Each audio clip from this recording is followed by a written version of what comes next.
So if you're interested in making something like this, a little cute top like this, stay tuned.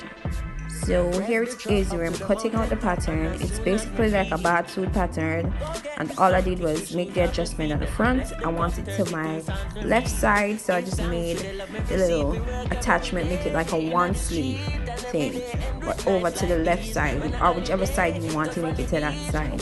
So here it is, I'm cutting out my pattern. I use newspaper because I always throw away the patterns, so I just use newspaper to cut out my own, make the adjustments to it, you know.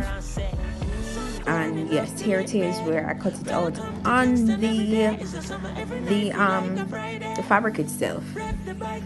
Alright, here's the sleeve part. Here's where the trick is. You just make one sleeve and then you do the attachment up on the top of the sleeve, and this is just where I made the connection. So you connect one sleeve to the one shoulder. That's it.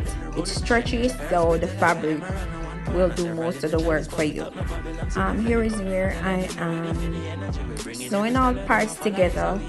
It's a bad suit, like so. I'm just sewing down the edges.